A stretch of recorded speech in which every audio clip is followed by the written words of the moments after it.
Friends, welcome to my channel. నా పేరు అనిల్. నిన్న జరిగిన అగ్ని పరీక్ష షోలో ఎంతమందికి చాలా రీజనబుల్ అనిపిస్తుంది ఒకసారి కామెంట్ చేయండి ఫ్రెండ్స్. చాలా మంచిగా అనిపించింది నాకైతే. ఎంత రీజనబుల్ అనిపించింది అంటే, ప్రసన్న గారికి ఎల్లో కార్డ్ ఇవ్వడం కరెక్టే అనిపించింది, శ్వేత గారు కూడా ఎల్లో కార్డ్ ఇవ్వడం కరెక్టే అనిపించింది నాకు. సో అందరికి కూడా ఎల్లో కార్డ్ ఇవ్వడం కరెక్టే. టాస్క్ కూడా కొంచెం రీజనబుల్ గానే అనిపించాయి. సో ఆ తోలు బొమ్మల టాస్క్ ఏదైతే ఉందో అది చాలా బాగా అనిపించింది, చాలా కొత్తగా అనిపించింది. ఇంతకుముందు ఎప్పుడూ ఆ టాస్క్ అయితే పెట్టలేదు. తోలు బొమ్మల టాస్క్ అనేది ఒక మన కల్చర్ని తీసుకొని వచ్చేసి గేమ్స్ లాగా పెట్టడం నాకైతే బాగా నచ్చింది, చాలా మంచిగా అనిపించింది నాకైతే. సో మీకు కూడా ఎంతమందికి మంచిగా అనిపించింది ఒకసారి కామెంట్ చేయండి ఫ్రెండ్స్. ఒకసారి లైక్ చేయండి కూడా అలాగే వీడియో. సో మొత్తం రివ్యూ మాట్లాడుకుందాం ఫ్రెండ్స్. ఈరోజు రోజుకు ఒక కొటేషన్ చెప్తున్నారండి. నిన్న చెప్పిన కొటేషన్ అయితే అది భలే అనిపించింది నాకు. కోలుకోకపోతే కోల్పోవడమే. అబ్బా, వాటే డైలాగ్. అసలు రైటర్ చాలా మంచి రైటర్నే పట్టినట్టున్నారు, చాలా బాగా రాస్తున్నారు అసలు డైలాగ్స్ అన్నీ కూడాను. చాలా బాగుంది కొటేషను, నాకు చాలా మంచిగా అనిపించింది. బిగ్ బాస్ షోలో కొత్త రూల్ ఏంటంటే 2 ఎల్లో కార్డులు వచ్చిందంటే రెడ్ కార్డ్ అనమాట. నిన్ననే ఇంట్రొడ్యూస్ చేశారు. 2 ఎల్లో కార్డు వచ్చినాయంటే డైరెక్ట్ ఇంటికి వెళ్ళిపోవడమే. సో ఎల్లో కార్డు వచ్చిన తర్వాత కూడా రెడ్ కార్డు ఇస్తారనమాట. రెడ్ కార్డు ఇచ్చినారంటే ఇంటికి వెళ్ళిపోయినట్టు కాదు అని అనుకుంటున్నా. అంటే ఒక ఎల్లో కార్డు ఇస్తే వార్నింగ్, ఇంకొక ఎల్లో కార్డు ఇస్తే ఇంటికి వెళ్ళిపోవడం డైరెక్ట్ అని అన్నారు. So yellow card 2 yellow card ఇచ్చి ఇంకో రెడ్ కార్డు కూడా ఇచ్చారంటే హోల్లో పెట్టినట్టేమో అని నేను అనుకుంటున్నాను. సో అది నేను ఇంట్రడ్యూస్ చేశాడు నవదీప్ గారు. స్టార్టింగే బ్యాడ్జ్ టాస్క్ అండి. మామూలుగా అంటే సాటర్డే సండే టాస్క్లు ఉంటాయి కదండి, బ్యాడ్జ్ ఇవ్వడము. సో అంటే బిగ్ బాస్లో అగ్ని పరీక్ష ఎండుకు వచ్చింది కదా ఇంకా, సో అందుకని చెప్పేసి బ్యాడ్జ్ టాస్క్ స్టార్ట్ చేశారు. సో అన్నీ లైట్ టాస్క్లనే నడుస్తుంది. స్టార్టింగ్లో కొద్ది హార్డ్ టాస్క్లు ఉన్నాయి, మళ్ళీ తర్వాత ఇప్పుడు అన్ని లైట్ టాస్క్లు. ఇంకా 3 రోజులే ఉండేది. సో 3 రోజులు ఉన్నాయి కాబట్టి చాలా వరకు అన్ని లైట్ టాస్క్లే ఉన్నాయి. సో తోలు బొమ్మల టాస్క్ చాలా మంచిగా అనిపించింది. సో తర్వాత అంతకంటే ముందు ఒకటి బ్యాడ్జ్ టాస్క్ అనమాట. బ్యాడ్జ్ టాస్క్ అంటే ఏం లేదు, బ్యాడ్జ్ టాస్క్లో సో వాళ్ళు ఒక్కొక్కరికి ఒక్కొక్క ఒపీనియన్ ఉంటుంది, ఒక్కొక్క నేమ్ ఉంటుంది, ఇంగ్లీష్లో రాసింటారు. సో సర్కాస్టిక్ అను, హిపోక్రసీ అను, లేజీ అను, సో ఇలా రాసింటారు. ఆ బ్యాడ్జ్ తీసుకొని పోయి ఆ కంటెస్టెంట్స్కి ఇవ్వాలన్నమాట. వాళ్ళ ఎవరైతే అలా ఫీల్ అవుతారో వాళ్ళకి ఇవ్వడం అనమాట. సో ఆ టాస్క్లో సో మంచిగా అనిపించింది. ఆ టాస్క్ కూడా చాలా బాగా ఆడాడు. కొంతమంది బాగా ఆడారు, కొంతమంది అసలు పాయింట్స్ సరిగ్గా చెప్పలేకపోయారు. అదే అనిపించింది నాకు. టోటల్గా 11 బ్యాడ్జెస్ ఉన్నాయండి. 11 బ్యాడ్జెస్ అక్కడ ఉన్న 15 మెంబర్స్లో 11 మెంబర్స్కి ఇవ్వాలి. సో 11 మెంబర్స్కి ఇచ్చిన తర్వాత వాళ్ళకు ఒపీనియన్ చెప్పాలన్నమాట. అంతేకాకుండా ఒక బ్యాడ్జ్ అంటే ఒక ఎంటీ బ్యాడ్జ్ ఉంది, దాని మీద రాసి ఇవ్వచ్చు అనమాట. మనకి ఏమనిపిస్తే అంటే ఆ కంటెస్టెంట్స్కి ఏమనిపిస్తే అది రాసి ఇవ్వడం అనమాట. సో కంటెస్టెంట్స్కి ఏమనిపించింది అంటే ఫర్ ఎగ్జాంపుల్ లేజీ అని రాయొచ్చు, లూజర్ అని రాయొచ్చు, విన్నర్ అని రాయొచ్చు. సో ఏదైనా రాసేసేసి ఇవ్వచ్చు అనమాట కంటెస్టెంట్స్కి. సో అది ఎంటీ బ్యాడ్జ్ కూడా ఉందన్నమాట, ఆ ఫెసిలిటీ కూడా ఉంది. సో స్టార్టింగ్గా శ్రేయ అని పిలిచారండి. శ్రేయ ఏంటంటే మొన్న టాస్క్లో బాగా ఆడింది, చిన్న పాప అయినా కానీ చాలా బాగా టీంని లీడ్ చేసేసి గెలిచింది అని చెప్పేసి ఆమెను పిలిచారు. సో మీకు ఎంతమంది కనిపించింది ఫ్రెండ్స్? మొన్న మానిష్ ఆ అమ్మాయిని ఎత్తుకొని అంటే ఏడవగానే వెంటనే ఎత్తుకొనేసేసి ఆ అమ్మాయిని హ్యాపీగా ఫీల్ చేశాడు కదా. సో అది మీకు ఎంతమంది కనిపించింది ఒకసారి కామెంట్ చేయండి ఫ్రెండ్స్. సో శ్రేయాని పిలిచారు. శ్రేయాని పిలిచేసి మీరు ఎవరికి బ్యాడ్జ్ ఇస్తారంటే సో శ్రేయాని పిలిచి శ్రీజాని తీసుకొచ్చి శ్రీజాకి ఇచ్చింది బ్యాడ్జ్. ఆ బ్యాడ్జ్ వచ్చేసి క్లెవర్ అనమాట. క్లెవర్ అంటే బాగా ఆలోచన చేస్తుంది, బాగా తెలివిగా ఉంది అని చెప్పేసి ఇచ్చింది. సో ఇది రీజనబుల్లే అనిపించింది, ఎందుకంటే శ్రీజ గురించి తెలిసింది కదా, టాస్క్లో ఫిజికల్ టాస్క్లో కానీ లాజికల్ టాస్క్లు కూడా బాగా ఆడుతుంది కాబట్టి అది ప్రాపరే కరెక్ట్గా దానికి జస్టిఫై అవుతుంది అని అనిపించింది నాకైతే. సో ఇక్కడ ఆర్గ్యుమెంట్ ఏం పెద్దగా ఏం జరగలేదు. సో మంచి కరెక్ట్ ట్యాగే ఇచ్చారనిపించింది. తర్వాత దివ్యాని పిలిచారు. దివ్య అంటే హైట్ పర్సన్. సో అమ్మాయి వచ్చేసి ఓవర్ స్మార్ట్ అని చెప్పేసి మానిస్కి ఇచ్చారు. సో దివ్య గారు ఓవర్ స్మార్ట్ అని మానిస్కి ఇచ్చేసేసి సో అంటే నేను ఓవర్ స్మార్టా అని చెప్పేసి డిఫెండ్ చేసుకోబోయాడు మానిష్. తర్వాత హౌస్ మేట్స్ అందరూ ఒపీనియన్ తీసుకున్నారు. తీసుకుంటే అందరూ ఓవర్ స్మార్ట్ అని ఇచ్చారు, ఎందుకంటే ఆయనకి ఆల్రెడీ కార్నర్ అయిపోయారు కాబట్టి.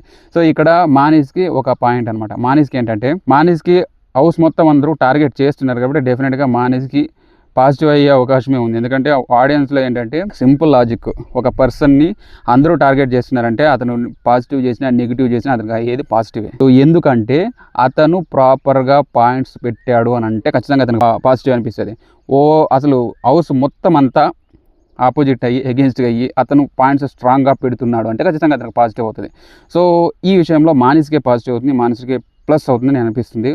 హౌస్ మొత్తం రివర్స్ అయిపోయి సో మానిస్ ఓవర్ స్మార్ట్ అని చెప్పేసి అగ్రి అయ్యారు. దివ్య గారు ఇచ్చిన ఏదైతే స్టేట్మెంట్ ఉందో ఆ స్టేట్మెంట్కి అగ్రి చెప్పారనమాట. సో తర్వాత ప్రియా గారిని పిలిచారు. ప్రియా గారిని పిలిచిన తర్వాత సో మీరు ఎవరికి ఇస్తారు బ్యాడ్జ్ అని అంటే షాకిబ్కి ఇస్తాను, షాకిబ్ వచ్చేసి బోరింగ్ అని చెప్పేసింది అనమాట. సో బోరింగ్ అంటే ఈ పాయింట్లో కొంచెం షాకిబ్ బాగా డిఫెండ్ చేసుకోవడానికి ట్రై చేశాడు. సో షాకిబ్లో ఉన్నది ఏంటంటే సో వెంటనే మాటలు చెప్పేయడం అనమాట. సో మాట్లాడనీయకుండా మాట్లాడేసేస్తుంటాడు అనమాట. సో ఖచ్చితంగా ఆ పాయింట్స్ పెట్టాలి, లేకపోతే ఏమవుతుందని చెప్పేసి ఆర్గ్యుమెంట్లోకి వెళ్ళిపోతాడు. సడన్గా ఆర్గ్యుమెంట్లోకి వెళ్ళిపోతాడు. సో ఆ ఆర్గ్యుమెంట్లో నేను మోస్ట్ హ్యాపెనింగ్ పర్సన్ అని చెప్పేసి గట్టిగా అరిస్తే మోస్ట్ హ్యాపెనింగ్ పర్సన్ అని చెప్పేసి జడ్జెస్ అందరూ కూడా నవ్వారు. సో ఇక్కడ మోస్ట్ హ్యాపెనింగ్ పర్సన్ అని చెప్పేసి మేము చెప్పాలి, మీరు కాదు అని చెప్పేసి సో అలా అన్నారనమాట. సో మొత్తానికి షాకిబ్కి బోరింగ్ పర్సన్ అంటే సో ప్రియానే కరెక్ట్ అనేలాగా అనిపించింది. సో ప్రియానే కరెక్ట్, షాకిబ్ కొద్దిగా ఓవర్గా ఆర్గ్యుమెంట్ చేస్తున్నాడేమో అని అనిపించింది. తర్వాత హరీష్ని పిలిచారు. హరీష్ అంటే మాస్క్ మ్యాన్ అండి, హరీష్. అతను పిలిచేసేసి మీరు బ్యాడ్జ్ ఇవ్వని అంటే శ్వేతకి ఇచ్చారు. శ్వేత బ్యాడ్జ్ ఇచ్చేసి ఎందుకు ఇచ్చాడంటే ఇంతకు ముందు టాస్క్లో గట్టిగా అంటే ఆర్గ్యూ చేసిందనమాట మాస్క్ మ్యాన్ని. సో మీరు ఎందుకు షర్ట్ తీసి తుడిచారని చెప్పేసి షర్ట్ తీసుకొని తుడిస్తే ఈ హరీష్ గురించి మాట్లాడు. ఏంటంటే పాయింట్స్ చాలా స్ట్రాంగ్, చాలా హీట్ ఆర్గ్యుమెంట్ జరిగింది. శ్వేత కానీ హరీష్ కానీ వీళ్ళిద్దరూ చాలా బాగా ఆర్గ్యుమెంట్ చేసుకున్నారు, చాలా బాగా మాట్లాడుకున్నారు. సో పాయింట్స్ చాలా స్ట్రాంగ్గా పెట్టాడు Harish. So at the same time స్ట్రాంగ్గా శ్వేత కూడా డిఫెండ్ చేసింది. సో వీళ్ళిద్దరు ఆర్గ్యుమెంట్ వినాలనిపించింది, చాలా బాగా స్ట్రాంగ్గా మాట్లాడారు. సో శ్వేత గారు ఏం చెప్పారంటే సో నన్ను హిపోక్రసీని ఎందుకు అంటావు, హిపోక్రసీ ఎలా అంటారు, మాటలు నేను ఎప్పుడైనా మార్చానా అని చెప్పేసి శ్వేత గారిని ఆర్గ్యూ చేశారు. సో వాళ్ళిద్దరి మధ్య వాగ్వాదాలు బాగా జరిగాయి. ఎందుకంటే సో నువ్వు క్లీన్గా చేయట్లేదు, నువ్వు షర్ట్తో ఎలా తుడుస్తావు, మన బిగ్ బాస్లో నేను ఇంట్లో అలాగే తుడుస్తానని చెప్పేసి హరీష్ గారు అన్నారు. ఇంట్లో మేము అలాగే తుడుస్తాము, మేము మిడిల్ క్లాస్ పీపుల్ చెప్పేసి మేము ఇంట్లో అలాగే మేము మా క్లాత్ యూజ్ చేస్తామని చెప్పేసి చెప్తే షర్ట్ తీయడం అనేది ఎవరికి అబ్జెక్షన్ కాదు. షర్ట్ తీసి మామూలుగా తుడుచుకోవడం దాంట్లో తప్పేం లేదని అంటే మీరు శ్వేత గారు అన్నారనమాట. అదే షర్ట్ తీసుకొని ప్లేట్ తుడుచుకొని నువ్వు భోజనం తింటావా అని చెప్పేసి అడిగింది. సో అలా ఏం కాదు, నేను ప్లేట్ గురించి మాట్లాడట్లేదు, ఫ్లోర్ గురించి మాట్లాడుతున్నాను. సో ఫ్లోర్ గురించి మాట్లాడుతున్నాను కాబట్టి నేను క్లీన్ చేసుకుంటాం, మేము తప్పేం లేదు అని చెప్పేసి నేను మాట్లాడినాను అని చెప్పేసి చాలా హీట్ ఆర్గ్యుమెంట్ జరిగింది హరీష్ గారికి శ్వేత గారికి. శ్వేత పాయింటే గెలిచిందేమో స్టార్టింగ్ లో, శ్వేత పాయింటే వ్యాలిడ్ ఉందేమో అని అనిపించింది నాకు. హరీష్ గారు మాత్రం చాలా ఏదో గ్రడ్జ్ పెట్టుకుని ఇచ్చారేమో అనే ఫీల్ అయితే నాకు వచ్చింది. ఎందుకంటే ఇంతకు ముందు టాస్క్ లో ఆవిడ చెత్త టాస్క్ వాళ్ళ ప్లేస్లోకి వేయడం వల్ల, సో ఆవిడ ఆర్గ్యుమెంట్ చేయడం వల్ల అంతకుముందు కూడా ఎపిసోడ్లో కూడా మాట్లాడింది అనమాట. ఎందుకు మీరు షర్ట్ తీసేసి ఎందుకు తుడుస్తారని చెప్పేసి అనడం వల్ల సో ఆ గ్రడ్జ్ పెట్టుకుని దానికి రిటర్న్ గిఫ్ట్ ఇవ్వడానికి ట్రై చేస్తున్నాడు హరీష్ గారు అని అనిపించింది నాకు. సో తర్వాత ప్రసన్న గారిని పిలిచి బ్యాడ్జ్ ఇవ్వమంటే నాగప్రశాంత్కి బ్యాడ్జ్ ఇచ్చారనమాట. బ్యాడ్జ్ ఇచ్చేసేసి పాయింట్స్ చెప్పమంటే సో పాయింట్స్ ఏవో తిక్కలుగా చెప్తున్నాడు పాయింట్స్ అన్ని. అసలు పాయింట్స్ ప్రాపర్గానే లేవు. యాక్చువల్గా అతనికి క్యాప్టెన్ అవకాశం ఇచ్చిన నాగప్రశాంత్కే ఆయన బ్యాడ్జ్ ఇవ్వడం ఏంటి అసలు కామెడీగా. సో వేరే వాళ్ళకి ఎవరికైనా ఏదైనా ఇచ్చిందంటే బాగుండేది. డంబ్ అని ఎందుకు ఇస్తాడు, డంబ్ అని ఇచ్చాడు. సో డంబు అతను సరిగా మాట్లాడట్లేదు, షోలో సరిగా చేయట్లేదు అని చెప్పేసి డంబ్ అంటే తెలివి లేడు అని అర్థం వస్తుంది. సో తెలివి లేడు అన్న తర్వాత అట్లా డంబ్ అని ఇచ్చినప్పుడు దానికి జస్టిఫికేషన్గా ప్రాపర్గా మాట్లాడాలి కదా. సో అలా మాట్లాడలేదు. సో అలా మాట్లాడకపోగా అతను ఆర్గ్యుమెంట్లో ఫెయిల్ అయ్యాడు. సో అందుకని చెప్పేసి ప్రసన్న ఏదైతే ఆర్గ్యుమెంట్ చేశారో అదంతా కూడా కంప్లీట్గా సో నెగిటివ్ లాగా వెళ్ళిపోయింది. ఎందుకంటే ఇక్కడ బిగ్ బాస్ షోలో ఒకటే ఫార్మేట్ అబ్బా, ప్రాపర్గా ఆర్గ్యుమెంట్ చేసి ప్రాపర్గా పాయింట్స్ పెట్టకపోతే, ప్రాపర్గా మాట్లాడకపోతే you're out of the show కంప్లీట్గా. ఎందుకంటే సో బిగ్ బాస్లో ఏంటంటే చాలా స్ట్రాంగ్గా పాయింట్స్ పెట్టాలి, చాలా స్ట్రాంగ్గా ఆర్గ్యుమెంట్ చేయాలి, చాలా స్ట్రాంగ్గా పాయింట్స్ ఉండాలి, చాలా యాక్టివ్గా ఉండాలి. లేదు అంటే నువ్వు యాక్టివ్గా లేదని చెప్పేసి అదొక నెగిటివ్ అవుతుంది. ఓవర్ యాక్టివ్ అయితే నువ్వు ఓవర్ యాక్టివ్ అని చెప్పేసి పాయింట్స్ వస్తాయి. లేదు నువ్వు గేమ్ సరిగా ఆడకపోతే నువ్వు గేమ్ సరిగా ఆడలేదని వచ్చేస్తాయి. గేమ్లో మళ్ళీ ఎక్కువగా ఆడినా కానీ నువ్వు ఎక్కువ ఓవర్ స్మార్ట్గా ఆడుతున్నావు అని చెప్పేసి వస్తుంటాయి. సో అందుకని చెప్పేసి ఎలా ఉన్నా తప్పనమాట బిగ్ బాస్ షోలో. సో బట్ దాన్ని డిఫెండ్ చేసుకోవాలి. ఎలా ఆడినా ఏం చేసినా దానికి డిఫెండ్ చేసుకోకపోతే బిగ్ బాస్ షోలో ఎవ్వరే కానీ సర్వైవ్ అవ్వలేరు. సో ఎందుకంటే ప్రీవియస్ షోలో అన్నిట్లో కూడాను నాకు అర్థమైంది ఏంటంటే, ప్రీవియస్ ఏవైతే బిగ్ బాస్ సీజన్లు ఉన్నాయో ప్రతి సీజన్లో కూడాను ప్రాపర్గా పాయింట్స్ పెట్టాలి, ప్రాపర్గా మాట్లాడాలి, ప్రాపర్గా గేమ్ ఆడాలి. గేమ్ ఆడిన తర్వాత కూడా ఎవరైనా పాయింట్స్ పెడితే దానికి డిఫెండ్ చేసుకోగలగాలి. అలా డిఫెండ్ చేసుకోకపోతే ఖచ్చితంగా పాయింట్స్ నెగిటివ్ వచ్చేస్తూనే ఉంటుంది, ఖచ్చితంగా టార్గెట్ చేస్తూనే ఉంటారు. సో అది ఫార్మేట్. సో ప్రసన్న ఎందుకో ఇమడలేకపోతున్నాడేమో అని నాకు అనిపించింది. సో అతను సరిగా పాయింట్స్ పెట్టకపోయేసరికి శ్రీముఖి గారు సో ఇంకొక అతన్ని పిలిచి వేరే వాళ్ళకి ఏదైనా మీరు స్టార్టింగ్లో కొన్ని పాయింట్స్ ఉన్నాయని చెప్పి అన్నారు కదా, వేరే వాళ్ళకి పాయింట్ అన్నారు కదా, వేరే వాళ్ళు ఎవరైనా పిలవండి, చెప్పేయండి, అదే ఆ బ్యాడ్జ్ ఇవ్వండి అని చెప్పేస్తే సో మాస్క్ మ్యాన్ పిలిచారు. డైనోసార్ అసలే అతనితో పోయి మాట్లాడక అవ్వదు. సో అందుకని చెప్పేసి అతన్ని పిలిస్తే అతను చాలా చాలా చాలా స్ట్రాంగ్గా చెప్పాడు మాస్క్ మ్యాన్. సో మీరు మాట్లాడండి బ్రదర్, మీకేం మాట్లాడలేవా, నోరు ఇవ్వాలా, మాట్లాడమనే కదా మైక్ ఇచ్చింది, మాట్లాడాలి కదా, మీరు మాట్లాడితే నేను ఎక్కువగా మాట్లాడుతున్నాను మీరు అంటున్నారు కదా, మీరు మాట్లాడండి, మీరు పాయింట్ కరెక్ట్ అనిపిస్తే నేను సైలెంట్ అయిపోతాను, నన్ను సైలెంట్ అయిపోయే విధంగా మీరు మాట్లాడని చెప్పేసి చాలా స్ట్రాంగ్గా పెట్టాడు. సో అతనితో మాట్లాడకపోదు కదా, సో అందుకని చెప్పేసి అసలే మామూలుగా అతను మాస్క్ మ్యాన్ ఏంటంటే పాయింట్ టు పాయింట్ జడ్జెస్కి ఇచ్చేసాడు స్టార్టింగ్లోనే, జడ్జెస్కే టకటకటకటగా ఇచ్చేసాడు. సో అలాంటిది అతన్ని పట్టుకొనేసి మాట్లాడడం కుదరదు కదా. సో అతను ప్రసన్న ఆ విషయంలో పాయింట్లెస్లా అనిపించాడు, చాలా మాట్లాడలేదు, చాలా అసలు మంచిగా అనిపించలేదు. ఎందుకంటే అంత స్ట్రాంగ్గా ఉన్నప్పుడు ఖచ్చితంగా పాయింట్ పెట్టాలి, పాయింట్ పెట్టకపోతే కుదరదు. ఒక పాయింట్ వ్యాలిడ్ పాయింట్ పెడితే సరిపోద్ది. సో పాయింట్ పెట్టలేకపోయాడు, నేను సరిగా మాట్లాడలేకపోయాడు ప్రసన్న. సో ప్రసన్నకి ఎల్లో కార్డు ఇవ్వడం కరెక్టే అని అనిపించింది నాకు. సో తర్వాత షోల్డర్ని పిలిచాడు. షోల్డర్ అంటే పవన్ కదా, పవన్ పిలిస్తే పవన్ వచ్చేసేసి అతను పవన్ కళ్యాణ్ పిలిచాడు. పవన్ కళ్యాణ్ పిలిచేసేసి బ్యాడ్జ్ ఇచ్చాడు. బ్యాడ్జ్ ఏమి ఇచ్చాడు, ఇమ్మెచ్యూర్ అని ఇచ్చాడు. ఇమ్మెచ్యూర్ ఎందుకు ఇచ్చాడో అర్థం కాలేదు. బట్ అతనికి డంబ్ అనే బ్యాడ్జ్ సరిపోతుందేమో అనిపిస్తుంది. ఎందుకంటే అతను సరిగా ఎక్కువ మాట్లాడలేదు, ప్రతిదానికి ఏం సైలెంట్గా ఉంటున్నాడు, మాట్లాడట్లేదు, ఏమి అంటే సైలెంట్గా ఉన్నాడు, ఏం మాట్లాడట్లేదు. కొన్ని టాస్క్లు కూడా ఎక్కువ కనిపించట్లేదు. కాబట్టి డంబ్ అని ఇచ్చినట్టే బాగుండేమో అనిపించింది. సో ఇమ్మెచ్యూర్ ఇవ్వడం అదేం కరెక్ట్ కాదు. సో డంబ్ అని ఇచ్చిందంటే సరిపోయేది, అంత ఎఫెక్టివ్ పర్సన్ కాదు, అసలు గేమ్లో సరిగా ఆడలేదు అని ఏదైనా ఒక బ్యాడ్జ్ ఇచ్చింటే బాగుండేదేమో. సో ఈ విషయంలో పవన్ కళ్యాణ్ అంటే మోడల్కే పాజిటివ్ అయింది ఈ ఆర్గ్యుమెంట్లో. సో సోల్డియర్ పవన్ ప్రాపర్గా పాయింట్స్ పెట్టలేడు అని అనిపించింది నాకు. సో అందరూ జడ్జెస్ అందరూ అదే ఫీల్ అయ్యారు. సో పాయింట్స్ ప్రాపర్గా పెట్టినా అసలు ఏదైతే బ్యాడ్జ్ ఇవ్వాలనుకున్నా బ్యాడ్జ్ ఇవ్వడం కరెక్టే. బ్యాడ్జ్ అనేది నెగిటివ్ బ్యాడ్జ్ ఇచ్చినా వర్కౌట్ అవుతుంది. బట్ ఇమ్మెచ్యూర్ అనేది ఎందుకో అక్కడ యాప్ట్ అవ్వలేదేమో అనిపించింది. సో అలాగా జరిగింది. సో అంత హీట్ ఆర్గ్యుమెంట్ జరగలేదు, కానీ అలా జరిగింది. సో తర్వాత అనూషాని పిలిచి డాలియాకి లూజర్ అని ఇచ్చింది. సో లూజర్ అని ఇవ్వడం కరెక్ట్ కాదేమో అనిపించింది, ఎందుకంటే ఆవిడ గెలిచింది లాస్ట్ టైంలో గెలిచిన తర్వాత కూడా మళ్ళీ లూజర్ అనేది ఇవ్వడం. సో ఆవిడ 2 సార్లు క్యాప్టెన్ అయింది డాలియా గారు. సో అంతేకాకుండా ఆవిడ సరిగా పాయింట్ ప్రాపర్గా పెట్టట్లేదు, పాయింట్ స్ట్రాంగ్గా ఆర్గ్యూ చేయట్లేదు డాలియా గారు. ఎందుకంటే ఆవిడ డల్ అయిపోతున్నారు, ప్రతిసారికి ఎవరైనా పాయింట్ చెప్తే డల్ అయిపోతున్నారు. ఆ పాయింట్ చెప్పిన తర్వాత వెంటనే రియాక్ట్ అవ్వాలి, వెంటనే మాట్లాడాలి, అప్పుడే వాళ్ళకి ఒక పాజిటివ్నెస్ వస్తుంది బిగ్ బాస్ షోలో. సో వాళ్ళని కన్సిడర్ చేస్తారు. సో ఇప్పుడు ఈ బిగ్ బాస్ షో ఒకటండి, బిగ్ బాస్ షో అంటే టీఆర్పీ షో అంతే. కొంతమందిని పిలిచి ఒక టీఆర్పీ షోగా వాళ్ళ రేటింగ్ పెంచుకొనేసేసి ఇదంతా complete commercial. Bigg Boss show అనేది కంప్లీట్ కమర్షియల్. సో ఎవరు ఒప్పుకున్నా ఒప్పుకోకపోయినా ఇది కమర్షియల్, ఇదేం పెద్ద ఇదేం కాదు. గేమ్ ఆడడము అక్కడ ప్రూవ్ చేసుకున్నంత వరకు ఉంటారు. అది ఎంత పెద్ద వ్యక్తి అయినా ఎంత చిన్న వ్యక్తి అయినా అక్కడ ప్రూవ్ చేసుకున్నంత వరకు ఉంటారు. అక్కడ ప్రాపర్గా పాయింట్స్ పెట్టేవాళ్ళు ఉంటారు, ప్రాపర్గా మాట్లాడేవాళ్ళు ఉంటారు, ప్రాపర్గా ఆన్సర్స్, ప్రాపర్గా గేమ్ ఆడేవాళ్ళు ఉంటారు. అంతేకాదు వాళ్ళకి నచ్చిన వాళ్ళు ఉంటారు, వాళ్ళకి నచ్చకపోయినా తీసేస్తారు 100%. సో గేమ్కి హెల్ప్ అవుతాడు ఈ గేమ్లో, అంటే బిగ్ బాస్ షో గేమ్లో హెల్ప్ అవుతాడు, బిగ్ బాస్ షోకి రేటింగ్ రావడానికి ఉపయోగపడతాడు అని అనుకుంటే ఖచ్చితంగా ఉంచుతారు. లేదు అంటే కొంచెం మంచిగా ఉన్నాడు అని అంటే బిగ్ బాస్ షోలో ఒక విధేయతలతో ఉన్నా కానీ కొద్ది వరకు ఉంచుతారు, కొద్ది వరకు. బటరింగ్ కూడా పాసిబులే, బటరింగ్ కూడా కొద్ది వరకు చాలామందిని ఉంచారు, చాలామంది కంటెస్టెంట్ని.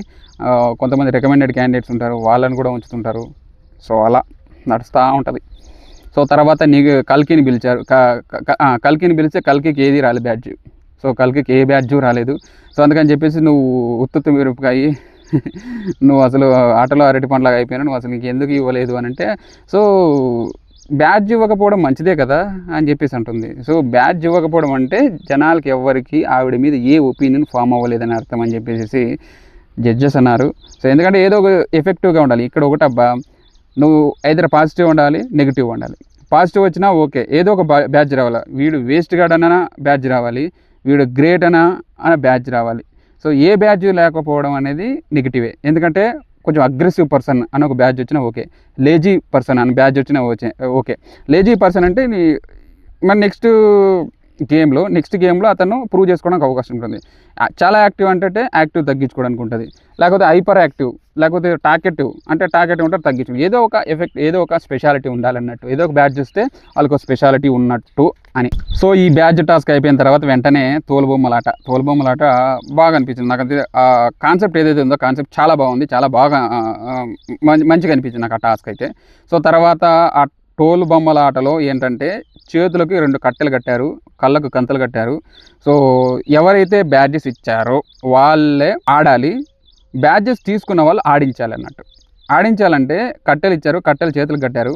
సో ఫుడ్ ఐటెం పెట్టింటారు, 2 టేబుల్ పెట్టారు. ఒక టేబుల్లో నుంచి ఫుడ్ ఐటెం, ఒక యాంకర్ ఒక ఫుడ్ ఐటెం చూపిస్తారు. ఆ ఫుడ్ ఐటము వాళ్ళు పెట్టిన ప్లేట్లో నుంచి ఇంకో టేబుల్ పెట్టింటారు, ఇక్కడ నుంచి ఈ చేతిలో నుంచి తీసుకుని ఈ చేతిలోకి ట్రాన్స్ఫర్ చేయాలన్నట్టు. సో అది టాస్క్. ఆ టాస్క్లో వచ్చేసేసి ఫుడ్ ఐటెం చూపిస్తున్న వెంటనే ఆ ఫుడ్ ఐటెంను వాళ్ళు చూసి ఎవరైతే ఆడిస్తారో వాళ్ళు ఆ ఫుడ్ ఐటెం చూసి ఆ కట్టెలతో వీళ్ళు ఆడించాలంటే ఇలా కట్టి ఇలా అంటే వాళ్ళు తీసుకోవాలి. తర్వాత ఆ చేతిలో నుంచి ఈ చేతిలో తీసుకొని ఒక బౌల్లోకి వేసేసి పక్కన ఒక గంట ఉంటుంది, ఆ గంట కొట్టాలన్నమాట. సో బెల్ మోగించిన వెంటనే వాళ్ళు గెలిచినట్టు. సో జడ్జెస్ ముందే చెప్పలేదన్నమాట, ఒకసారి బెల్ కొట్టాలి. సో ఒకసారి బెల్ కొట్టిందంటే అయిపోయింది అని చెప్పేసి ఆ మాట చెప్పకుండా ఫస్ట్ బెల్ కొట్టాలి, సెకండ్ బెల్ కొట్టాలని చెప్పేసి అనకుండా, సో అది కామన్ సెన్స్ కదా అని అంటున్నారు. సో ముందుగానే చెప్పినట్టే బాగుండేది కదా. ఎందుకంటే ఇప్పుడు అది అయిపోయింది టాస్క్ అంటే ఫుడ్ ఐటెం తీసుకున్నారు, ఫుడ్ ఐటెం తీసుకుని ఇంకో ప్లేట్ నుంచి ఇంకో ప్లేట్లోకి వేసారు. తర్వాత బెల్ కొట్టాలి, ఒక బెల్ కొట్టిన తర్వాత ఒక బెల్ మాత్రమే కరెక్ట్. ఒకసారి బెల్ కొడితే సరిపోతుందని చెప్పేసి చెప్పాలి. సో అలా కాదు, మళ్ళీ తర్వాత ఇంకోరు బెల్ కొట్టిన తర్వాత ఎందుకు మీరు ఓవర్ యాక్షన్ చేస్తున్నారు, ఎందుకు మీరు ఇంకోసారి బెల్ కొడుతున్నారని చెప్పేసి అంటున్నారు. సో ఒకసారి క్లియర్గా చెప్పాలి కదా, క్లియర్గా చెప్తాను కదా అర్థమవుతుంది. కంటెస్టెంట్స్ వాళ్ళు ఏమన్నా ఇంతకుముందు ఆల్రెడీ 4 బిగ్ బాస్లు చేశారా, లేకపోతే వాళ్ళు ఏమన్నా సెలబ్రిటీలా, లేకపోతే ఇది టాలెంటెడా, వాళ్ళు కామన్ మ్యాన్స్ కదా, వాళ్ళకి అర్థమయ్యేటట్లు చెప్పాలి. అర్థమయ్యేటట్లు చెప్తే వాళ్ళు చేస్తున్నారు. వాళ్ళంతా తెలియని వాళ్ళు అయితే కాదు కదా, చాలామంది స్మార్ట్ పీపుల్ కూడా ఉన్నారు అక్కడ. సో తర్వాత ఈ గేమ్ ఆడిన తర్వాత నాగప్రశాంత్ బాగా ఆడాడు. నాగప్రశాంత్ ఎవరైతే నువ్వు బాగా ఆడలేదు అని చెప్పేసి అంటే అతని మీద బ్లేమ్ వేశారు, అతన్ని ఆడిచ్చి అతను గెలిపించాడు, ప్రసన్ అని గెలిపించాడు నాగప్రశాంత్. సో అందుకని చెప్పేసి అతనికి గుడ్ ప్లేయర్ ఇచ్చారు, అంటే బెస్ట్ ప్లేయర్ అన్నట్టు. ఇంకో మాటలు చెప్పాలంటే వాల్యుబుల్ ప్లేయర్ చేసి అతనికి ఓటప్పీలు ఇచ్చారు, ఓటప్పీలు చేసుకున్నాడు. చాలా బాగా అనిపించింది. వర్స్ట్ ప్లేయర్ ప్రసన్న ఇచ్చారు, ఇది నాకు జస్టిఫికేషన్ అనే అనిపించింది. ఎందుకంటే ప్రసన్న గారు పాయింట్స్ పెట్టకపోతే బిగ్ బాస్ షో ఎలా ఏంటిది, పాయింట్స్ ప్రాపర్గా మాట్లాడాలి, పాయింట్స్ ప్రాపర్గా మాట్లాడకపోతే బిగ్ బాస్ షోలో నడవదు, సైలెంట్గా ఉంటే అస్సలు నడవదు. ఓకే, సో కనీసం ఒక టాప్ 10, టాప్ 50, టాప్ 10కి టాప్ 5కి పోవాలన్నా కానీ కంప్లీట్గా పాయింట్స్ పెట్టాలి, గేమ్స్ ఆడాలి, చాలా ఉంటాయి. అవన్నీ దాటుకుంటేనే ఆ స్టేజ్కి వెళ్తారు వాళ్ళు. సో తర్వాత ఇంకోటి ఏంటంటే ఇక్కడ టాస్కుల మధ్యలో షాకీబ్ వాళ్ళు ప్రాక్టీస్ చేసుకుంటున్నారు, ఇది కూడా వ్యాలిడ్ అనిపించింది నాకు. ఎందుకంటే వీళ్ళు ప్రాక్టీస్ చేసుకుంటే మిగతా వాళ్ళకి అన్యాయం జరిగిపోతుంది కదా. జడ్జెస్ మాటల్లో ఇది కరెక్ట్ అనిపించింది. జడ్జెస్ కానీ శ్రీముఖి కానీ అరవడంలో కరెక్ట్ అనిపించింది. ఎందుకు మీరు can you please let me know why you're practising అని చెప్పేసి శ్రీముఖి గారు అరిచారు షాకీబ్ గారితో. సో షాకీబ్ ఏంటంటే వాళ్ళు ప్రాక్టీస్ చేయకుండా ఉండేదే మంచిది అనిపించింది. ఎందుకంటే మధ్యలో వాళ్ళు ప్రాక్టీస్ చేస్తే మిగతా వాళ్ళకి అన్యాయం జరిగిపోతుందని చెప్పేసి వాళ్ళు ఏదైతే అరిచారో అది కరెక్ట్ అనిపించింది. సో అది ప్రాక్టీస్ చేయకుండా చేసే గేమ్ అని చెప్పేసి వాళ్ళు చెప్పిన అది కరెక్టే అనిపించింది నాకు. జడ్జెస్ ఈ విషయంలో కూడా అంటే శ్రీముఖి ఏదైతే పాయింట్ మాట్లాడిందో అది కరెక్ట్ అనిపించింది నాకు. సో తర్వాత వర్స్ట్ ప్లేయర్ ప్రసన్న నాకు ఇచ్చారు. తర్వాత పర్ఫార్మెన్స్లో బాగా చేయలేదు, అంటే మీరు ప్రాక్టీస్ చేశారు అంటే ప్రాక్టీస్ చేసింది తప్పే అయి ఉండొచ్చు, దానికి ఎల్లో కార్డు ఇచ్చేస్తారా వెంటనే? ఓకే, ప్రాక్టీస్ చేయడం తప్ప ఉండొచ్చు, అంటే వాళ్ళు ఫౌల్ ఆడితే ఏమనుకోవచ్చు, జస్ట్ ప్రాక్టీస్ చేసుకున్నారు కదా, దానికి ఎల్లో కార్డు ఇవ్వకపోయింటే బాగుండేదేమో అని నా ఫీల్. అంటే తప్పు అయిపోయిందని అంటున్నారు కదా, అయినా కానీ ఎందుకు పాపం సాగొట్టడం. సో టోటల్గా శ్వేత, షాకీబ్, డాలియా, మానిష్ వీళ్ళు నలుగురికి ఎల్లో కార్డు వచ్చింది. నెక్స్ట్ గేమ్లో ఏంటంటే నెక్స్ట్ ఎపిసోడ్లో ఏంటంటే ఎవరికైతే ఇంకొక ఎల్లో కార్డు వచ్చిందంటే వాళ్ళు డైరెక్ట్గా ఇంటికి వద్దనమాట. సో తర్వాత నాగ ప్రశాంత్కి ఇంకోసారి ది బెస్ట్ ప్లేయర్ వచ్చింది, అతనికి 2 స్టార్లు వచ్చాయి. చాలా బాగా ఆడుతున్నాడు అనిపించింది. ఇంకో విషయం ఏంటంటే నాగ ప్రశాంత్ ప్రసన్న ఇద్దరూ మాట్లాడుతున్నప్పుడు నాగ ప్రసన్న చాలా బాగా పాయింట్స్ పెట్టాడు. ఎందుకంటే నన్ను డంబర్ నువ్వు ఇస్తున్నావు కదా, నేను చెప్పింది నువ్వు అర్థం చేసుకోలేదు, నేను ఏదో నీకు జాలిపడి ఇవ్వలేదు, నువ్వు ఆడతావు, నీకు అవకాశం ఇచ్చాను, దాన్ని నేనేదో మంచి మనసుతో మంచి దయాగుణంతో ఇచ్చాను అనుకోవచ్చు కదా, జాలిపడిని ఎందుకు అనుకుంటున్నారు అని చెప్పేసి అతను కాంట్రాడిక్ట్గా చేశాడేమో ప్రసన్న అని అనిపించింది. ఎందుకంటే ప్రసన్న కంప్లీట్గా నాగ ప్రశాంత్ లేకపోతే చాలా హెల్ప్ చేశాడు నాగ ప్రశాంత్. ఎందుకంటే క్యాప్టెన్ బ్యాడ్జ్ ఇచ్చారు, క్యాప్టెన్గా ఇచ్చాడు, లీడర్ బోర్డు ఇచ్చిన వెంటనే తమ్ముడే పేకాడ అని చెప్పేసి వెంటనే వెన్నుపోటు పొడవు ఉండదు, దీన్ని వెన్నుపోటు పొడవు అంటారు. సో ప్రసన్న విషయంలో ఇదే జరిగింది. ఏంటంటే ప్రసన్న గారికి ఒక అవకాశం ఇచ్చిన, ప్రసన్న గారికి ప్రూవ్ చేసుకో అని చెప్పేసి అవకాశం ఇచ్చినా కానీ అతన్నే పాపం డంబ్ అని చెప్పేసి ఇవ్వడం ఎందుకు? సో అతను టాలెంట్ని గుర్తించి అతనికి ఒక అవకాశం ఇద్దామని చెప్పి ఇచ్చిన వాడికి కూడా అతనికే డమ్ అని చెప్పేసి ఇస్తే వాళ్ళకి ఎలా ఉంటుంది పాపం. అతను చాలా బాగా మాట్లాడు. ఇప్పుడు నువ్వు టాస్క్ అర్థం చేసుకోవట్లేదు, నేను చెప్పింది మీరు అర్థం చేసుకోవట్లేదు అని చెప్పేసి ఇక్కడ డమ్ ఎవరు అని చెప్పేసి పాయింట్ బాగా పెట్టాడు నాగప్రశాంత్ గారు. అక్కడ ఎలివేట్ అయ్యాడేమో నాగప్రశాంత్ గారు, బాగా ఎలివేట్ అయ్యాడంటే. నిజం చెప్పాలంటే అతను కొంచెం సైలెంట్గా ఉంటాడు నాగప్రశాంత్, ఎక్కువ మాట్లాడు. సో టాస్క్లో బాగా ఆడుతుంటాడు. ఒక్కోసారి కొన్ని టాస్క్లో, మొన్న లాజికల్ టాస్క్లో చాలా బాగా అంత బాగా ఆడలేకపోయాడు. ఒక చిన్న క్వశ్చన్ ఇచ్చారు, ఆ క్వశ్చన్ కూడా చెప్పలేకపోయాడు. That is okay. సో అన్ని టాస్క్లో అందరూ చేయాలని లేదు. కొన్ని టాస్క్లో కొందరు స్ట్రాంగ్ ఉంటారు, కొంతమంది ఫిజికల్ టాస్క్లో స్ట్రాంగ్ ఉంటారు, కొంతమంది లాజికల్ టాస్క్లో స్ట్రాంగ్ ఉంటారు. సో అలా చెప్పలేం కదా. సో ఆ విషయంలో నాగప్రశాంత్ కరెక్ట్ అనిపించింది. ప్రసన్న గారు పాయింట్స్ ఏదైతే చెప్పారో ఆ పాయింట్స్ వ్యాలిడ్ కాదు. ప్రాపర్గా ఇంకొక పాయింట్ సైలెంట్గా ఒక చిన్న పాయింట్ చెప్పినాక మంచిగా ఉంటుంది. వేరే పాయింట్ ఎవరన్నా చాలామంది ఉన్నారు వర్స్ట్ ప్లేయర్స్, అసలు ఆడని వాళ్ళు చాలామంది ఉన్నారు. వాళ్ళని తీసుకొచ్చి చెప్పినట్టే మంచిగా ఉండేది. వేరే వాళ్ళకి ఎవరికైనా ఇచ్చినట్టే బాగుండేది, లేకపోతే వేరే బ్యాట్ ఏదైనా ఇచ్చినట్టే బాగుండేది. ఎవరైతే అవకాశం ఇచ్చారో వాళ్ళకే పోయి చెప్పడం అనేది అది అతనికే నెగిటివ్ అయిపోయింది.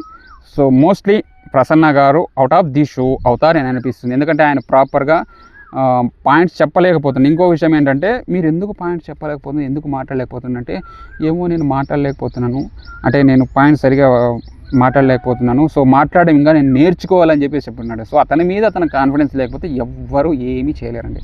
సో అతని మీద అతనికి కాన్ఫిడెన్స్ ఉండాలి, అతను ప్రాపర్గా పాయింట్స్ చెప్పాలి, ఆ పాయింట్స్ వ్యాలిడ్ అయ్యి ఉండాలి, అప్పుడే కన్సిడర్ చేస్తాను. నేను ఎదుటి వాళ్ళతో నేను మాట్లాడలేను, గట్టిగా ఆర్గ్యూ చేయలేను, so heat of the moment ఇలా హీట్ ఆఫ్ ది మూమెంట్లో నేను మాట్లాడలేను, సో అలా చెప్తే ఎవరు కన్సిడర్ చేస్తారు? అసలు బిగ్ బాస్ షో ఫార్మేట్ ఏంటి? అరుచుకోవడము, ఆర్గ్యుమెంట్ చేసుకోవడము, పాయింట్ టు పాయింట్ ప్రాపర్ మాట్లాడుకోవడము. బిగ్ బాస్ షో ఫార్మేట్ అది కదా, గేమ్ ఆడడము, గేమ్లో ఆడిన వాళ్ళని బిగ్ బాస్ షోలో నుంచి బయటకు పంపించేయడము, పాయింట్స్ తెచ్చుకోవడము, ఇదే అసలు ఫార్మేట్. బిగ్ బాస్ ఫార్మేట్ ఇది. సో బిగ్ బాస్ ఫార్మేటే ఫాలో అవ్వకుండా నేను పాయింట్స్ మాట్లాడలేను, నా వల్ల కాదని చెప్పేసి ఎవరు ఏమీ హెల్ప్ చేయలేరు. ఎందుకంటే ఆయన ఫిజికల్ హ్యాండిక్యాప్డ్ అని చెప్పేసి అందరికీ ఉంటుంది, ఒక సాఫ్ట్ కార్నర్ ఉంటుంది. సాఫ్ట్ కార్నర్ ఉన్నంత మాత్రాన్ని జడ్జెస్ కూడా సాఫ్ట్ కార్నర్ అతనికి ఇచ్చింది రీజనే అది. జడ్జెస్కి అతనికి అవకాశం ఇచ్చిన రీజనే అది. అతను ఫిజికల్ హ్యాండిక్యాప్డ్ అయినా కానీ అన్నీ సాధించుకుంటూ వచ్చాడు, అన్నింటిలోనే గెలుచుకుంటూ వచ్చాడు. అతను ఫిజికల్గా స్ట్రాంగ్గా బాగా మాట్లాడాడు, ఫిజికల్గానే కాదు మెంటల్గా కూడా చాలా స్ట్రాంగ్గా మాట్లాడాడు అని చెప్పేసి అంటున్నాడు. బిగ్ బాస్ షోలోకి పోయి నేను మోటివేట్ చేస్తా, బిగ్ బాస్ షోలోకి పోయి మాట్లాడతా అంటే ఎవరు? బిగ్ బాస్ షోలోకి మోటివేట్ చేస్తానంటే ఎవరు వినరు, అతలుగా అంటారు. మోటివేట్ చేస్తే out of the Bigg Boss show, motivation ఎవరు వినరు. బిగ్ బాస్ షోలో గేమ్ ఆడుతున్నావా, పాయింట్స్ సరిగా ప్రాపర్గా పెడుతున్నావా, లాజికల్గా కరెక్ట్ అనిపించాలి. ఆ టీఆర్పీ షోకి హెల్ప్ అవ్వాలి, బిగ్ బాస్ షోకి టీఆర్పీ షోకి అంటే టీఆర్పీ రేటింగ్ హెల్ప్ అవ్వాలి. టీఆర్పీ రేటింగ్లో మంచి రేటింగ్ వచ్చి ఇతని వల్ల కంటెంట్ వస్తుంది, ఇతని వల్ల ప్రాపర్గా ఇతని వల్ల మనకి గేమ్కి హెల్ప్ అవుతాడు, షోకి హెల్ప్ అవుతాడు, అన్ని వాళ్ళని తీసుకుంటారు. అతను నేనే అసలు హెల్ప్ అవ్వలేకపోయినా పర్వాలేదు అని పెట్టుకునేది ఎవరంటే, హెల్ప్ అవ్వలేకపోయినా పర్వాలేదు ఎవరిని పెట్టుకుంటారు తెలుసా? వాళ్ళ రికమెండెడ్ క్యాండిడేట్ని వాళ్ళు పెట్టుకుంటారు, వాళ్ళ రికమెండెడ్ పర్సన్ని తీయరు. మిగతా వాళ్ళందరినీ హెల్ప్ అవుతాడా లేదా, అవసరం ఉంటే ఉంచుతారు, లేకపోతే తీసేస్తారు. ఎగ్జాంపుల్ బిగ్ బాస్ 7లో టాప్ 5 వరకు వచ్చేంత వరకు బిగ్ బాస్లో శివాజీ గారిని ఒక రేంజ్లో లేపారు. తర్వాత టాప్ 5కి వచ్చిన తర్వాత నుంచి అతన్ని టార్చర్ పెట్టడం మొదలెట్టారు. ఎందుకంటే అతను చేయిరిగిపోయింది, ఇక అతను ఏమి టాస్క్లు ఆడలేడు, అంత కాంట్రిబ్యూట్ చేయలేకపోతున్నాడు, షో మొత్తం కంప్లీట్గా వేరే సైడ్లో వెళ్ళిపోతుంది, అంటే అమర్కిను ప్రశాంత్కి ఆ సైడ్ వెళ్ళిపోతుంది. అందుకని చెప్పేసి అతనికి నెగిటివ్ చేయడము, అతన్ని తీసేయడము, అతన్ని ప్రాపర్గా మాట్లాడలేకపోవడం. అంతకుముందు అయితే నువ్వు గేమ్ ఆడిన తర్వాత మేము హాస్పిటల్లో డాక్టర్ని కూడా పిలుస్తామని చెప్పేసి అన్నారు. సో అంటే ఇది కంప్లీట్గా కమర్షియల్ షో. ఈ కమర్షియల్ షోలో ఏంటంటే ఎవరైతే వాల్యూ యాడెడ్గా ఉంటారో వాళ్ళు ఉంచుతారు, లేకపోతే తీస్తారు. Very simple logic. సో లేదు అంటే కొంత వాళ్ళకి నచ్చిన వాళ్ళని రికమెండ్ ఉంచుతారు. సో అదండి. సో ఇక్కడ నాకు నిన్న షో మాత్రం జడ్జెస్ చాలా ఫెయిర్గా ఆడారు, చాలా ఫెయిర్గా మాట్లాడారని అనిపించింది నాకు. బిగ్ బాస్ షో మాత్రం చాలా చాలా చాలా మంచిగా అనిపించింది నిన్న జరిగిన అగ్ని పరీక్ష షో మాత్రం. సో నవదీప్ గారు ఓవర్ యాక్షన్ కాకుండా ఇంకో విషయం చెప్పుకోవాలి ఏంటంటే అభిజిత్ గారు వాయిస్ రైజ్ చేశారు. దట్ ఈస్ అసలు అంతవరకు అసలు అభిజిత్ గారు అసలు మాట్లాడలేదు. షాకిబ్ విషయంలో పాయింట్ ప్రాపర్గా చెప్పారు. ఏంటి మాట్లాడుతున్నావు? సో ఇక్కడ ఎవరు స్మార్ట్గా ఆడేవాళ్ళు లేరా? ఇక్కడ స్మార్ట్గా మాట్లాడేవాళ్ళు లేరు అనుకుంటున్నావా? ఏమనుకుంటున్నావు? ఎందుకు విను బ్రదర్, అలా కాదు కదా. వినాలి, వినిన తర్వాత అర్థం చేసుకొని ఆడండి. మీరు వాల్యూ ఆడానుగా అంటున్నారు, ఏదైనా కానీ పాయింట్స్ ఆర్గ్యుమెంట్ చేసేటప్పుడు గట్టిగా మాట్లాడకండి, వినండి ఫస్ట్. ఇక ఓవర్ స్మార్ట్గా చేయకండి అని చెప్పేసి అన్నాడనమాట. అభిజిత్ గారు అంతవరకు అంత ఎక్కువగా మాట్లాడలేదు. సో అభిజిత్ గారు నవదీప్ గారిని కొంచెం మాట్లాడుతున్నారు కాబట్టి ఇద్దరు కలిసి సేమ్గా బాగానే మాట్లాడారు. సో ఇదే కావాలి కదా మనకు. అభిజిత్ గారు మాట్లాడమే కావాలి. చాలామందికి ఫేవరెట్ అభిజిత్ గారు. సో అభిజిత్ గారు మాట్లాడకపోతే ఫీల్ అయ్యే వాళ్ళు చాలామంది ఉన్నారు. ఎందుకంటే అభిజిత్ గారు లాజికల్గా టాస్క్లు బాగా ఆడే దాంట్లో చాలా బాగా ఆడతారు అనమాట. అంతేకాకుండా అభిజిత్ గారు నాగప్రశాంత్ని మెచ్చుకున్నారు. సో మీరు చాలా బాగా ఆడుతున్నారు. సో ద సేమ్ థింగ్ మీరు ఇప్పుడు ఏదైతే ఆడుతున్నారో అది నేను ఇంతకుముందు కూడా I would have played like this అని చెప్పేసి చెప్పడం జరిగింది. సో చాలా బాగా అనిపించింది. సో అది ఫ్రెండ్స్, మళ్ళీ వీడియోతో మళ్ళీ కలుసుకుందాం, మళ్ళీ రివ్యూతో మళ్ళీ కలుసుకుందాం, మంచిగా రివ్యూ చేద్దాం, మంచిగా మాట్లాడుకుందాం. Okay friends, thank you friends, bye. ఇంకోటి ఫ్రెండ్స్, మీకు నేను చెప్పేది ఏదైనా పాయింట్స్ బాగా లేకపోతే, మంచిగా చెప్పకపోతే ఒక్కసారి కామెంట్ చేయండి. I will try to correct it. Okay, thank you friends. So ఇంకోటి, మీ ఒపీనియన్ ఏదైనా అనిపిస్తే, మీకు ఇది కాదు, ఇది కరెక్ట్ కాదు, అది కరెక్ట్ కాదు, ఇది కరెక్ట్ అని అనిపిస్తే ఒకసారి కామెంట్ చేయండి. సో నేను కూడా కరెక్ట్ చేసుకోవడానికి ట్రై చేస్తా. అంటే మాట్లాడడానికి ఏదైనా చేంజెస్ చేసుకోవాలంటే చేంజెస్ చేసుకుంటా friends. So nobody is perfect. Okay, so comment చేయండి ఫ్రెండ్స్. Thank you, bye.